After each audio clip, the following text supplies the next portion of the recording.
Good morning. That's coffee. That's coffee. The most wonderful dog in the universe, coffee. Okay, so coffee is very important, and that's my morning coffee. It's ground coffee, and you put water there and coffee there, and then you cap it up like this, and then coffee is made. And then you put the coffee there. It's very concentrated coffee, so you have to dilute it with hot water. Now, don't drink coffee within the first 1 hour or 90 minutes after waking up, because that's the time when your body is going to produce adrenaline and cortisol to properly wake you up, So splash your face with cold water, maybe do your toothbrush, and maybe shave if you're a guy, and if you shave. Now, nutrition, that's what I'm going to talk about. And if you're a doctor or a healthcare professional, and if you don't understand nutrition, if you don't know how to cook, please learn. Otherwise, you're going to give wrong advice. You'll have no idea what you're doing, because food can kill, food can heal. So that's my motto. And I'm going to teach you which food kills and which food heals. Now, I'm not showing this food as the killing food. Anything can kill if in excess. So it is about the dose rather than the quality. So even poison, if you take a tiny amount, might be helpful. It's the concept of hormesis. Hormesis is a stress to your body, to your cell, that actually injure the cell in order to make it stronger. And that's also the concept in gym. When you lift weight, you actually micro tear in your muscle fibers, and that tension, that stress, actually then makes the muscle grow. So hormesis as stress is good, provided you factor in the recovery phase. So anything, any food, you cannot call it like it's a poison food or bad food or good food. It's all about the dose and the proportion. So anyway, Indians, we crave this thing that you call Bombay mix. It's actually not Bombay mix. There can be Kerala mix. There can be Calcutta mix. What is it? It's basically dal, which is lentil, and it's fried. And that bit can be the dangerous bit, because when you fry, and if you use cheap recycled frying oil, then this is poison.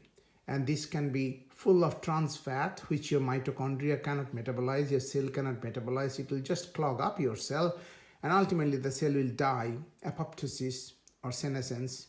So make sure you buy your mix from a good shop, and I can just smell it and tell you whether this is rancid or this is bad quality oil. But if you want to be very, very methodical about your health, make your own mix.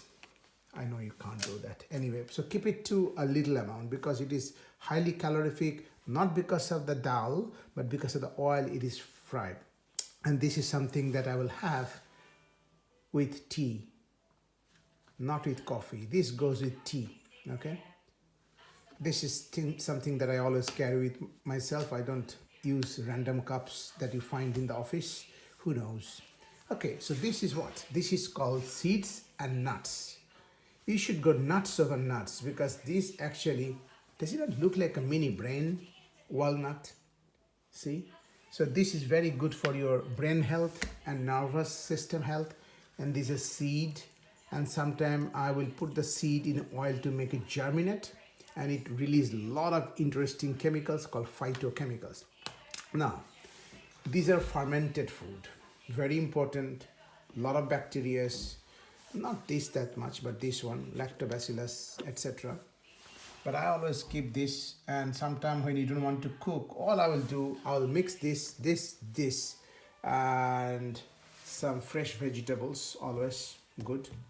And this is when I'm planning to actually stir fry.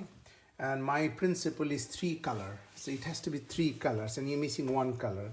So there's this green color, this white color, and I will chop up some onions. That will be the pinkish color. And you just fry it, put a little bit of salt, but the problem is it is tasteless. So you need to then add some spice. And when I talk about spice, you can either use Italian or European herb mix, or you can do a lot of my Indian herbs, not herbs, sorry, spices. And you need to know your spices because there's so many of them, you know. I mean, this is my spice drawer. It's not very well organized yet, but some are missing, but this is what it is. You need to be a master of spice, otherwise this will be very bland. And then you have to have some readily available protein source. So these are rahu fish, is very nice tasting fish. All I did, I fried it with coating with besan is gram flour, and put some turmeric and salt.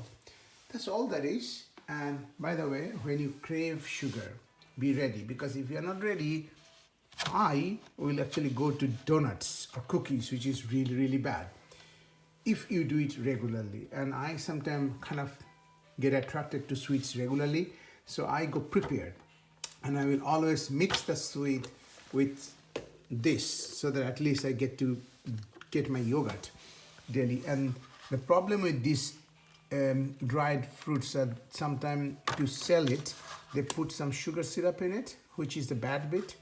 If it's totally natural, it's not that bad. And these are berries. Dried berries is so good for brain health. Blueberries and strawberries, only one left. Grapes. Now grapes you don't overdo because it's very sugary. This is also very sugary. So none of this should be a big part of your daily food quota, because fruit has got something called fructose, which is very difficult to metabolize, and it actually clogs up the cell as well. Now we love fruit because of the sweetness. And our ancient brain tells us eat more, eat more, eat more. Not only this, any kind of sweet. But to ancient humans, the only sugar available was not cookies or cakes or donuts, but this. So our ancient brain is addicted to this. But you have to understand, the reason was, before the winter comes, before the famine comes, you have to gorge on honey and fruit, and to put fat layer on, so that you can use the fat when winter comes and there is no food. But that doesn't happen to us, right? There's food always around you, surrounding you, drowning you, in fact. 45% of the Americans have got fatty liver now. Can you believe that? This is a man-made disease, and it is not a willpower problem, because 70 years ago, nobody had willpower issues, isn't it? Because the environment was different. You don't get to get this sugary stuff from Tesco's or Sainsbury's. Yeah, you have to actually go to a shop and buy the mango, chop it up. So, you know, the more difficulty you make, the less you do that stuff. For me, it's very easy. Just buy a packet. So just be careful. Be careful. Sometimes when I don't have protein, I will just fry up some or boil some eggs. That's what I do. And Indians, we love two things. One is, what is this? You know this?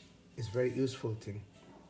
I squeezed it 3 times, but I still want to squeeze more juice out of it. So I've kept it. My wife hates this. She wants me to just squeeze it once and, you know, just let it go. She doesn't like this kind of look. But what's wrong with it, you know? It still has got some juice in it.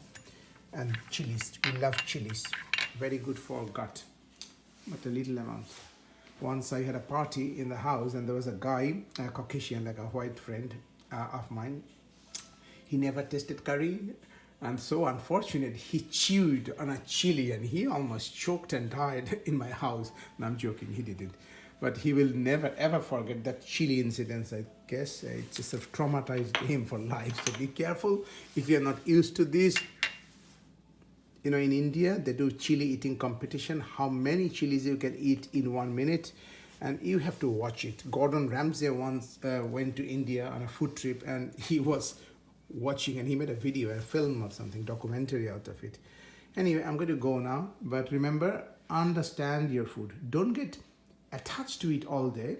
Because I'm a gastroenterologist, I'm very interested in nutrition, like a good nutrition, not like a negative nutrition, which you do in the hospital. Or when I say negative, I mean somebody coming with malnutrition, we kind of top them up with calories and stuff. That's not a proper nutrition. And hospital food, in most hospitals, what should I say? you find out yourself. I was a patient for 10 days, and towards the end, I was going crazy eating hospital food. But I'm lucky, so I've got nurses and doctors all around me, and they used to bring me food.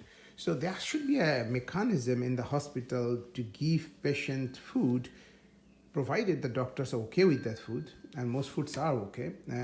To have outside food, like a takeaway food, but a healthy takeaway, like a patient-friendly, healthy takeaway, and they will all come to reception, and somebody, or maybe canteen, through the side door, and the canteen will distribute the food to all the different wards. And then we will see like which patient orders what kind of food. It's kind of like a detective work, and then you will know why one patient has got this medical metabolic problem. And but it's also about taste and giving choices, you know anyway. Have a nice day. Today is 30th of March. It's year end, almost financial year end coming. Just thinking what financial stuff I've done in the last 1 year.